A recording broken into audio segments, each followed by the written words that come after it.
তাহলে যদি সে নিজবত স্থাপন করতে পারে সে মোত্তাকি হবে, আর সে মোত্তাকি হইলে সে যিনি খলিক যিনি মালিক রব মহল্লা ওনার কাছে সে তত বেশি সম্মানিত ফজিলত প্রাপ্ত হবে। সুবহানাল্লাহ। এখন আল্লাহ ওনার কাছে তার কেউ সম্মানিত হয় না, প্রিয় হয়, অর্থাৎ আল্লাহর কাছে সবচেয়ে বেশি প্রিয় বান্দা মহব্বতের বান্দা হয়। সুবহানাল্লাহ। বিষয়টা কঠিন বিষয়, সূক্ষ্ম বিষয়। এখন এই জন্য এগুলি করতে হলে এইভাবে তো সে করতে পারবে না। নিজবত স্থাপন করবে কিভাবে?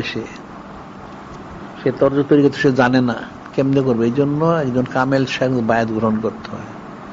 বায়াত গ্রহণ করে সবক নিতে হয়, নিয়ে জিকির ফিকির করতে হয় এবং সৌদ ইখতিয়ার করতে হয়।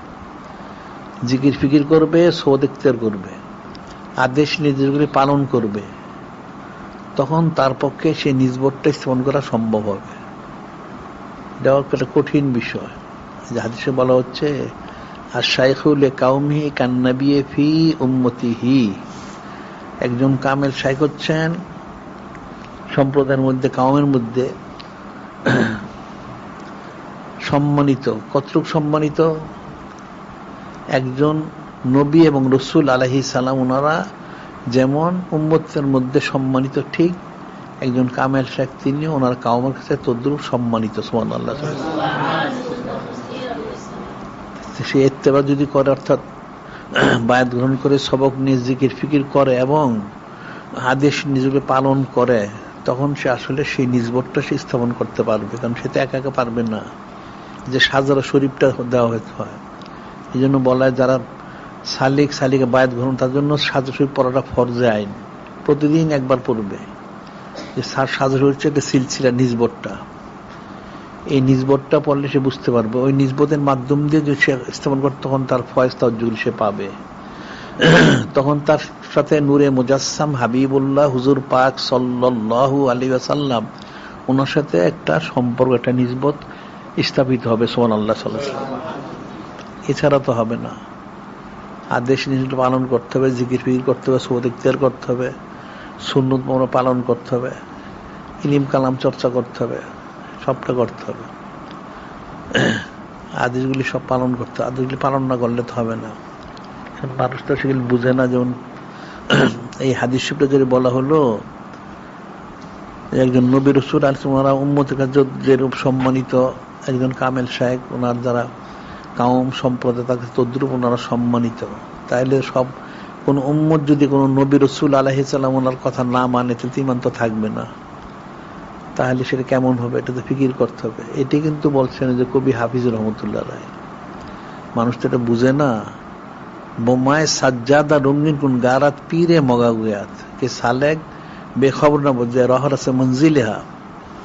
এটা আসলে একটা উনি উদাহরণ দিচ্ছেন, মানুষটা বুঝতে পারেন না। যে তোমার জ্ঞান বৃদ্ধ শায়েখ যদি বলেন তোমার যায় নামাজটা সরমেন্দে ডুবাইয়া দাও, তাহলে ডুবাই দিও, কারণ তুমি তো জানো না। তোমার জ্ঞান বৃদ্ধ শায়েখ উনি জানেন তুমি কোন পথে গেলে যিনি খলিক যিনি মালিক রহমান ওনাকে পাবে। ওনার হাবিব মাহবুব নূরে মুজাসসাম হাবিবুল্লাহ হুজুর পাক সাল্লাল্লাহু আলাইহি ওনাদেরকে পাবে, তুমি জানো না। সেই জন্য উনি যা বলবেন অর্থ হলো সরাবে যায় নামাজ ডুবানোর অর্থ না। অর্থ হলো যা আদেশ করবেন সেটা পালন করবে, যেটা নিষেধ করবেন সেটা বিরত থাকবে। এটি হচ্ছে যে কোরআন শরীফে আল্লাহ পাক বলছেন ওমা আতাকুমুর রাসূলু ফাখুযুহু ওমা নাহুন হানতাহু ওয়াত্তাকুল ইন্নাল্লাহ শাদীদুল ইকাব।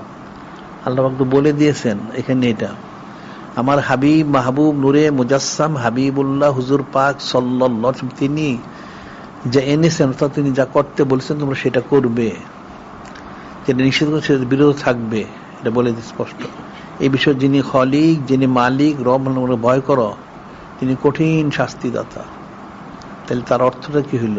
অর্থ হচ্ছে যে নূরে মুজাসসাম হাবিবুল্লাহ হুজুর পাক সাল্লাল্লাহু আলাইহি ওয়াসাল্লাম তিনি যে আদেশ মর করেছেন, যা নিষেধ করেছেন সেটা অবশ্যই তাকে পালন করতে, অন্যথায় পালন না করলে স্বয়ং যিনি খলিক যিনি মালিক রব তিনি নিজে তাকে শাস্তি দিবেন। নাউযুবিল্লাহ।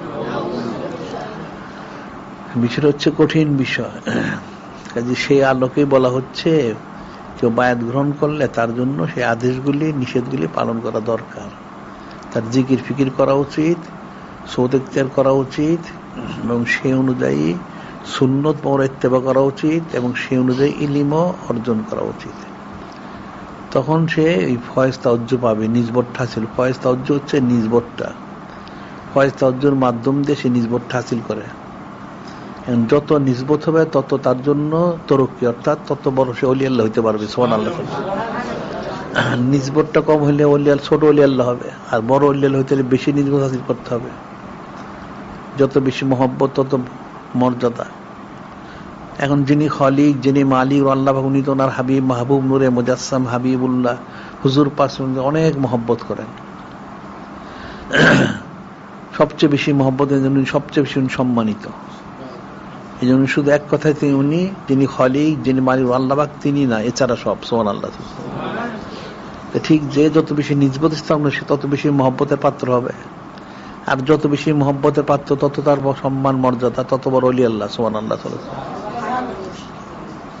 সেই জন্যই যে 12 শরীফ বা সংশ্লিষ্ট যা আছে এগুলি পালন করা উচিত। আজকে তো 12 শরীফ, এই জন্য ইস্তেগফার, তওবা করা উচিত, দোয়া করা উচিত, জিকির ফিকির করা উচিত, কিছু ইবাদত বন্দিগি করা, যাদের সম্ভব যাদের পক্ষে তারা যেন কিছু ইবাদত বন্দিগিও করে।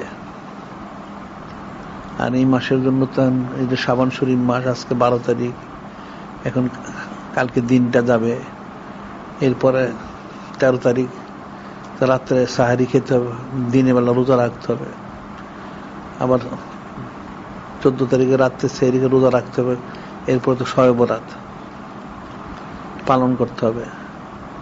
ইস্তেগফার তওবা যত আছে যা আমল করা আমল থেকে তরতিব মোতাবেক করানো হয় সেভাবে করতে হবে। আবার পরের দিন রোজা রাখতে হবে, 3টা রোজা, 13, 14, 15 রোজা রাখতে হবে। আবার রোজার ইফতারির সময় যদি কেউ 3 বার দুরূদ শরীফ পাঠ করতে পারে তাহলে তার ইহকাল পরকালের জন্য তার কামিয়াবি। এখন বলায় গুনাহ খাতা মাফ করাবে, রিজিকে বরকত দেবে। আসলে হচ্ছে নূরে মুজাসসাম হাবিবুল্লাহ হুজুর পাক সাল্লাল্লাহু আলাইহি ওয়াসাল্লাম ওনার সাথে নিসবত স্থাপন হবে। সুবহানাল্লাহ। এই জন্য সে ফজিলত পাবে, এটা অন্য কিছু না। এখন এই জন্য প্রত্যেকের দায়িত্ব হবে এখন আজকে রাত্রে জিকির ফিকির করা, বন্দিগি করা যতটুকু সম্ভব। আর এখন তো কালকে পরশুর থেকে তো আবার রোজা রাখতে হবে। আর শবে বরাতটাকে বলা হয়েছে মানুষের লাইলাতুল বরাত, ভাগ্যের রাত্র, মুক্তির রাত্র। এই দিন মানুষ যা দোয়া করবে আর যুকুর আল্লাহ সেটা পুরো করবেন, সে অনুযায়ী তাকে ফয়সালা করবেন। এই জন্য সেই রাত্রটা সারা সজাগ থেকে বন্দি করতে হবে, দিনের বেলা রোজা রাখতে হবে।